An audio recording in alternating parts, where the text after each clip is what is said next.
Hi friends, welcome to my channel. So ఈరోజు మనం యాక్చువల్గా కల్కి ఫుల్ రివ్యూ చూద్దాం. నేను 2 days బ్యాక్ ఫస్ట్ షో చూశాను. కల్కి రివ్యూని పార్ట్స్గా తీసుకుంటే story, direction, visuals, music, artist performances. So ఈ 5 డిపార్ట్మెంట్స్ని మనం ఈరోజు అనాలిసిస్ చేయడానికి ట్రై చేద్దాం.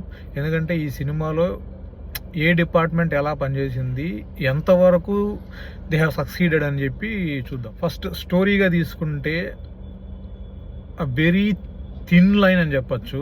చాలా స్లీక్ థ్రెడ్ అనమాట. అది స్టోరీగా ఏం లేదు. ఎందుకంటే మనం చాలా తెలుగు సినిమాల్లో చూసిందే, చాలా మసాలా సినిమాల్లో చూసిందే ఈ సినిమాలో కూడా చూపించారు. ఒక హీరోయిన్ రెస్క్యూ చేయడానికి ఒక హీరో, ఆ రెస్క్యూ చేసేటప్పుడు ఇంకొక హీరో వచ్చి క్లాష్ అవ్వడం, ఇట్లాంటివి మన తెలుగు సినిమా కాన్సెప్ట్స్లో చాలా వచ్చాయి. బట్ ఈ సినిమాకి వాటికి ఉన్న తేడా ఏంటి అంటే, అవన్నీ మసాలా మూవీస్ అలా అయితే, ఇది మాత్రం mythology cum dystopian sci fi thriller టైప్లో ట్రై చేశారనమాట. మైథాలజీ అంటే మహాభారత, దాన్ని డిస్టోపియన్ సైఫై థ్రిల్లర్స్కి కంబైన్ చేసి కల్కి అనే స్టోరీని చెప్పడానికి ట్రై చేశాడు. అది కొంతవరకు సక్సెస్ఫుల్గానే ట్రై చేశాడు. ఎందుకంటే మహాభారత కాన్సెప్ట్స్ని చూపించడం కానీ, ఆ తర్వాత ఆ సైఫై కాన్సెప్ట్స్ని ఎక్స్ప్లోర్ చేయడం కానీ అంతవరకు ఓకే. బట్ ఆ కాన్సెప్ట్స్ని ఎక్స్ప్లోర్ చేయడానికి నాగ్ అశ్విన్ తీసుకున్న ఇన్స్పిరేషనల్ థీమ్స్ ఏవైతే ఉన్నాయో అవన్నీ హాలీవుడ్ నుంచి తీసుకున్నాయి. ఆయనకంటూ సొంతంగా ఏం లేదు ఇక్కడ.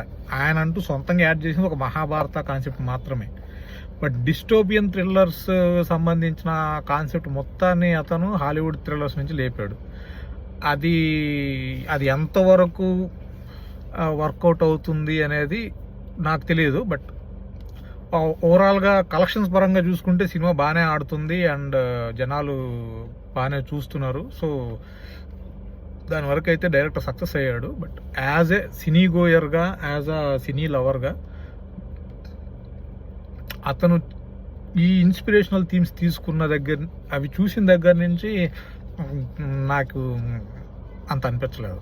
అంటే బేసిక్గా హాలీవుడ్ మూవీస్ ఎక్కువ చూడడం వల్లకేమో కానీ ఆ ఇన్స్పిరేషనల్ థీమ్స్ అన్నీ నాకు ఆల్రెడీ చూసేసిన థీమ్సే కదా, పెద్దగా ఏం చెప్పాడు, కొత్తగా ఏం చెప్పాడు అనే విధంగానే అనిపించింది. బట్ మహాభారత ఎపిలాగ్ మాత్రం చాలా బాగా తీశాడు. మహాభారత ఎపిలాగ్ నాకు తెలిసి ఇప్పుడు వరకు ఎక్స్ప్లోర్ చేయని ఒక కాన్సెప్ట్ని అతను కొత్తగా చూపించడానికి ట్రై చేశాడు. అది వరకు నేను I will appreciate him. And ఇంకోటి వచ్చి డైరెక్షన్ డిపార్ట్మెంట్కి వస్తే, నాగ్ అశ్విన్ డైరెక్టర్గా అతను ఎంత మంచి క్యాపబుల్ క్యాండిడేటో మనందరికీ తెలుసు. ఎవడే సుబ్రహ్మణ్యం కానివ్వండి, లేకపోతే మహానటి కానివ్వండి, we know him as a ideal director in this masala generation. అతను సినిమాని యూనిక్గా చెప్పడానికి ట్రై చేసే డైరెక్టర్స్లో అతను ఒకడు. మసాలా థీమ్స్ ఇంక్లూడ్ చేయకుండా డిఫరెంట్, అంటే నార్మల్ స్టోరీనే డిఫరెంట్గా చెప్తూ సక్సెస్ఫుల్గా చేయొచ్చు అని చెప్పగలిగిన అట్లాంటి డైరెక్టర్స్లో అతను ఒకడు. So we know what is his capability and the same goes with కల్కి. బట్ డైరెక్షన్ డిపార్ట్మెంట్లో అతని పార్ట్కి వచ్చేసరికి మేబీ విజువల్స్ అతని డైరెక్షన్ని వాటిని ఏమంటారు, ఓవర్ క్లౌడ్ చేయడం కానివ్వండి, లేకపోతే మేబీ అతను అనుకున్న థీమ్స్ ఇతని డైరెక్షన్ డిపార్ట్మెంట్ని ఓవర్ క్లౌడ్ చేయడం వల్ల కానివ్వండి, అతని డైరెక్షన్ ఫ్లాట్ అయిపోయింది. అది నా ఒపీనియన్. ఇది సబ్జెక్టు అనుకోవచ్చు, మీ ఒపీనియన్స్ మీకు ఉండొచ్చు. బట్ ఆ మహాభారత ఎపిలాగ్ని తీసేస్తే చిల్లింగ్ సీన్స్ అంటే గూస్ బంప్స్ రావాలి. యాక్చువల్గా ఆ సీన్ చూసిన, ఆ సీన్ గురించి తలుచుకున్న, అట్లాంటి సీన్స్ పెట్టుకోవచ్చు బేసిక్గా సినిమాలో అట్లాంటి స్టోరీలో రాసుకున్నప్పుడు. కానీ ఫ్లాట్ నరేషను, ఫ్లాట్ డైరెక్షను, అది వర్కౌట్ అవ్వలేదు. అండ్ మ్యూజిక్ డిపార్ట్మెంట్, దీని గురించి మనం ఎంత తక్కువ మాట్లాడుకుంటే అంత మంచిది. ఎందుకంటే ఈ మూవీలో వర్స్ట్ పర్ఫార్మెన్స్ ఇచ్చిన డిపార్ట్మెంట్ ఏదైనా ఉందంటే అది మ్యూజిక్కే. ఎందుకంటే అట్లాంటి స్టోరీని అతను డైరెక్ట్ చేస్తున్నప్పుడు, అతను నెరేట్ చేస్తున్నప్పుడు at least as a music director flat సీన్స్ని ఎలివేట్ చేసే కైండ్ ఆఫ్ మ్యూజిక్ డైరెక్టర్ ఇవ్వాలి. అసలు ఇంకెందుకులే, ఉన్నవే 2 సాంగ్స్, ఉన్న 2 సాంగ్స్ వింటే వచ్చి ఎవడరా వీటిని రాసింది, ఎవడరా వీటికి మ్యూజిక్ కంపోజ్ చేసింది అనిపిస్తుంది. అంత వర్స్ట్గా ఉంటాయి 2 సాంగ్స్, 2 ఉంటాయి. అండ్ 4th విజువల్స్ నేను ఆల్రెడీ ముందే చెప్పాను, చాలా బాగుంటాయి. అంటే అఫ్కోర్స్ గ్లిచెస్ అనేవి ప్రతి మూవీలో ఉంటాయి. Of course there could be flaws while they are doing an big scale of visuals. So కల్కి ఈజ్ నో ఏమంటారు దాన్ని, except it is not except for that kind of flaws. But still ఆ మూవీలో ఉండే విజువల్స్ ఇప్పుడు వరకు ఇండియన్ స్క్రీన్ మీద చూడని విజువల్స్ అనమాట. డిస్టోపియన్ థ్రిల్లర్స్ నాకు తెలిసినంత వరకు ఇండియన్ స్క్రీన్ మీద లేవు, ఇప్పుడు వరకు రాలేదు కూడా. సో ఆ కైండ్ ఆఫ్ కాన్సెప్ట్స్ని కొత్తగా చూస్తే మాత్రం చాలా బాగుంటాయి. అండ్ ఇంకోటి వచ్చి విజువల్స్ కానీ సెట్ పీసెస్ ఉంటాయి. కొన్ని సెట్ పీసెస్ అయితే నాకు నిజంగా ఒక సెట్ పీస్ చూసినప్పుడైతే రోహమాలు నెక్కబొడుచుకున్నాయని చెప్పడానికి అది చాలా చిన్న పదం అనమాట. అట్లాంటి సెట్ పీస్ వేసాడు భయ్యా, పిచ్చెక్కిపోయింది అంతే. అట్లాంటి సెట్ పీసెస్ ఉన్నాయి ఆ మూవీలో. కానీ కొన్ని సీన్స్లో వెనకాల ఉండే గ్రీన్ స్క్రీన్ మూవ్ అయిపోవడం, ఆ మధ్యలో ఉండే ఆ పర్ఫెక్ట్ మిక్సింగ్ అనేది కరెక్ట్గా అవ్వకపోవడం వల్ల ఏమో కొన్ని సీన్లు మరి ఇదేంట్రా ఇది ఇంత ఖర్చు పెట్టి ఇది ఎంత వర్స్ట్గా ఉంది ఈ సీన్ అనిపిస్తుంది. అంటే కొన్ని సీన్లే, అన్ని సీన్లు కాదు, కొన్ని సీన్ల వరకు అలాగ అనిపిస్తాయి. కొన్ని సీన్ల వరకు మాత్రమే కొంచెం నెగిటివ్ ఫీలింగ్ ఇస్తుంటాం. అవి మనం ఎక్స్క్యూజ్ చేసేయచ్చు, ఎందుకంటే ఎంత పెద్ద గ్రాండ్ స్కేల్ ఆఫ్ మూవీ చూసేటప్పుడు అట్లాంటి చిన్న చిన్న ఫ్లాస్ ఉండడం అనేది సహజమే. విజువల్ డిపార్ట్మెంట్కి వస్తే మాత్రం they did a fantastic job. And last artists పర్ఫార్మెన్సెస్లో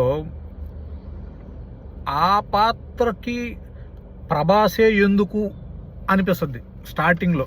ఎప్పుడైతే ప్రభాస్ క్యారెక్టర్ని మైథాలజీ క్యారెక్టర్తో లింక్ చేస్తాడో అప్పుడు తను తప్పితే మేబీ చేయలేరేమో. ఆ క్యారెక్టర్ని కరెక్ట్గా సెట్ అయ్యాడు ఈ క్యారెక్టర్కి ఈ క్యాండిడేట్ అనిపిస్తుంది ఆ కట్అవుట్ని చూసి. ఓకే, అప్పుడు దాకా ఈ క్యారెక్టర్ ప్రభాస్ ఎందుకురా అనిపిస్తుంది. కొంచెం నెగిటివ్ షేడ్స్, కొంచెం కన్నింగ్ షేడ్స్, కొంచెం ఏమంటారు నైవ్ కైండ్ ఆఫ్ థాట్స్ ఉన్న క్యారెక్టర్కి సడన్గా మైథాలజీ క్యారెక్టర్ని లింక్ చేసేసరికి ఆ క్యారెక్టర్ వెయిటేజ్ మారిపోతుంది. వెయిటేజ్ మారిపోయినప్పుడు మనం చూసే విజువల్ కూడా మారిపోతుంది. So that is the fantastic twist ఈ క్యారెక్టర్కి ఇచ్చింది, ప్రభాస్ క్యారెక్టర్కి ఇచ్చింది. అండ్ ప్రభాస్ యాజ్ యూజువల్గానే చేశాడు. He didn't do anything exceptional in his character, అదైతే అంతవరకు అయితే చెప్పగలను. కానీ ఈ సినిమాలో ఇంకొక 2 క్యారెక్టర్లు ఉన్నాయి. ఆ 2 క్యారెక్టర్లు మాత్రం ఎగ్జెప్షనల్ అనే వర్డ్ చాలా చిన్నది అనిపిస్తుంది. ఎందుకంటే ఆ 2 క్యారెక్టర్స్ ఏంటో చెప్తా. ఒకటి అమితాబ్ బచ్చన్ గారి అశ్వత్థామ, 2 కమల్ హాసన్ గారి సుప్రీం ఎస్కిన్. ఈ 2 క్యారెక్టర్స్ స్క్రీన్ మీద కనపడినప్పుడల్లా వీళ్ళ ఏజ్ ఏంటి, వీళ్ళ గేజ్ ఏంటి, వీళ్ళ యాక్టింగ్ ఏంటి, వీళ్ళకు నమస్కారం రా నాయన అనిపిస్తుంది. అంటే ఆ ఏజ్లో వాళ్ళు ఆ క్యారెక్టర్ని పుల్ చేసిన విధానం చూస్తే మీరు నిజంగా దేవుళ్ళు రా బాబు అనిపిస్తుంది. ఆ టైప్లో ఉంటాయి అన్నమాట ఆ characters. And they did marvellous job when performing that kind of character. ఆ క్యారెక్టర్ స్క్రీన్ మీదకి వచ్చిన ప్రతిసారి మీకు ఒక తెలియని ఒక ఫీల్ వస్తుంది అనమాట స్క్రీన్ మీదకి. ప్రభాస్ కనపడితే రాదు, మళ్ళీ అశ్వత్థామ కనపడిన ప్రతిసారి ఆ ఫీల్ వస్తుంది, కమల్ హాసన్ కనపడిన ప్రతిసారి ఆ ఫీల్ వస్తుంది. కమల్ హాసన్ కనపడేది 3 సార్లే, మొత్తం సినిమా మీద 3 సార్లే కనపడతాడు. 3 సార్లకి వావ్ అనిపిస్తుంది అనమాట. And Amitabh at the age of 80 Amitabh గారు ఇచ్చిన పర్ఫార్మెన్స్ అయితే ఈయన ఇంకొక 30 ఏళ్ళు తక్కువ ఏజ్లో ఉంటే ప్రభాస్ పనికిరాడేమో ఆయన ముందు అనిపిస్తుంది అనమాట. ఆయన కట్అవుట్, ఆయన పర్ఫార్మెన్స్, ఆయన ఫేస్లో పలికించే ఎక్స్ప్రెషన్స్ ఉంటాయి అసలు. అవి మనం చెప్పలేం బేసిక్గా, అవి మీరు సినిమా స్క్రీన్ మీద చూడాల్సిందే. అట్లాగా చేశాడు అమితాబ్ బచ్చన్. ఎంత బాగా చేశాడంటే ఆయన కటౌట్ని మహాభారతకి లింక్ చేసినప్పుడు ఆ పర్టికులర్ యుగాలో ఉన్న కటౌట్స్ మనకు తెలిసినంత వరకు, మనం విన్నంత వరకు ద్వాపర యుగాల్లో ఉన్న కటౌట్స్ మినిమం 8 feet నుండి 10 feet వరకు ఉండేవని మనం పురాణాల్లో విన్నాం. సో దానికి తగ్గట్టే ఆయన కటౌట్ని గ్రాఫికల్గాను విజువల్గాను ఎన్లార్జ్ చేసి చూపిస్తారు. ఆయన దగ్గర 8-9 అడుగులు ఉంటాడు. అండ్ ఆ కటౌట్ నడిచిన ప్రతిసారి, ఫైట్ చేసే ప్రతిసారి, ఆయన స్క్రీన్ మీద కనిపించే ప్రతిసారి, ఆయన డైలాగ్స్ చెప్పే ప్రతిసారి, the intensity he carries in that ice, it's unbelievable. అట్లా ఇచ్చాడు ఆయన పర్ఫార్మెన్స్. ఇంకా కమల్ హాసన్ గురించి, ఆయన క్యారెక్టర్ గురించి మనకి జస్ట్ ఒక గ్లిమ్స్ మాత్రమే ఇస్తారు ఈ సినిమాలో. బట్ ఆ గ్లిమ్స్లోనే ఆయన ఇచ్చిన పర్ఫార్మెన్స్, అది మీరు అర్థం చేసుకోవచ్చు why he is a universal hero అనేది. అట్లాంటి క్యారెక్టర్స్ ఆయన మాత్రమే పుల్ చేయగలడు, ఆయనకు మాత్రమే సాధ్యం. ఆయనకు ఒక నమస్కారం చేసుకోవచ్చు. అండ్ మిగతా క్యారెక్టర్స్ ఉన్నాయి, క్యామియోస్ ఉన్నాయి. రాజమౌళి క్యామియో ఉంది, ఆర్జీవి క్యామియో ఉంది, దిశా పటాని, మృణాల్ ఠాకూర్, రాజేంద్ర ప్రసాద్, శోభన, ఇంకా ఎవరు, some characters from Bengali, some characters from Maharashtra. But వాళ్ళెవరు మీకు పెద్దగా రిజిస్టర్ అవ్వరు. అండ్ సినిమాలో సెంటిమెంట్ కూడా పెద్దగా వర్కౌట్ అవ్వదు, కామెడీ వర్కౌట్ అవ్వదు సినిమాలో. సినిమా పాజిటివ్స్కి వస్తే విజువల్స్, అమితాబ్ బచ్చన్, కమల్ హాసన్, మహాభారత మైథాలజీ, ఈ 4 పాజిటివ్స్ కింద. నెగిటివ్స్ చెప్పాలంటే మాత్రం direction, music, wasted cameos,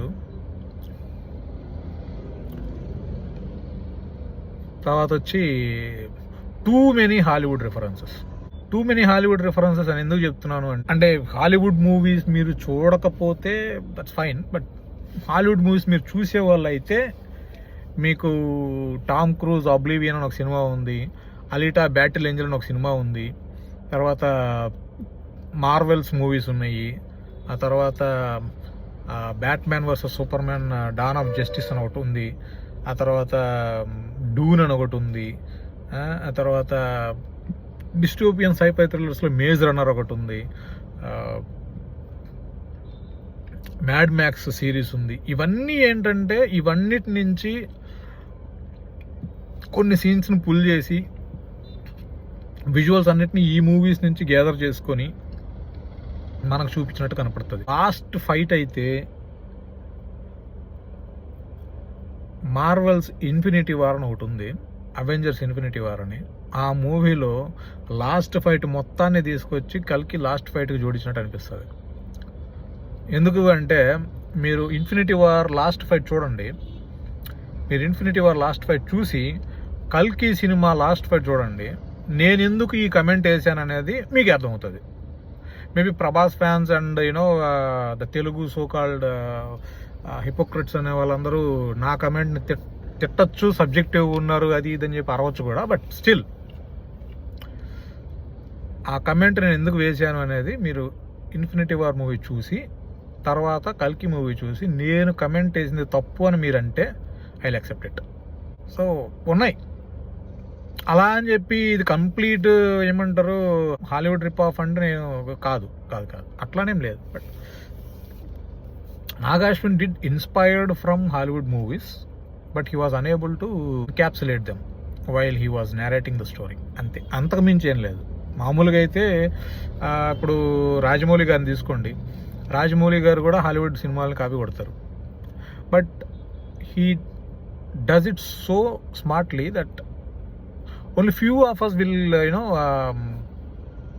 point them out, but other directors we know who will copy all those stuff. We can easily point out them. అలాగా నాగాశ్విన్ కూడా try చేసాడు, బట్ మనం ఈజీగా పాయింట్అవుట్ చేసేయచ్చు. ఇట్స్ నాట్ దట్ టఫ్ అనమాట, అంతకుమించి ఏం లేదు. అండ్ ఓవరాల్గా అయితే మూవీ ఒకసారి చూడొచ్చు, మరీ 2-3 సార్లు చూసే అంత బాగుందని అయితే చెప్పను. ఒకసారి అయితే కన్ఫామ్గా చూడొచ్చు. విజువల్స్ కోసం అయితే ఖచ్చితంగా చూడొచ్చు. ఆ మహాభారత ఎపిలాగ్ అయితే అది నెక్స్ట్ లెవెల్, ఏమంటారు, గూస్ బంప్స్ ఇచ్చే సీన్స్ అవి ఒకసారి చూడొచ్చు. సో వాటి కోసమైనా సినిమా చూడొచ్చు. సో ఓవరాల్ కల్కి రివ్యూ ఇది. అండ్ నేను ఇచ్చే ఏమంటారు రేటింగ్ అయితే 2.75 to 3. 2.75 to 3 ఎందుకు అంటే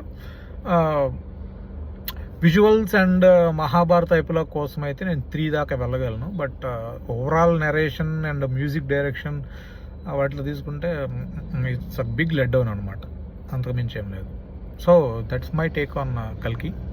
మీకు నచ్చితే కమెంట్ చేయండి, షేర్ చేయండి, సబ్స్క్రైబ్ చేయండి. అండ్ మీకు ఏ వీడియో కావాలనుకుంటున్నారో చెప్పండి, దాని మీద నేను ఖచ్చితంగా వీడియో చేయగలను. Thank you.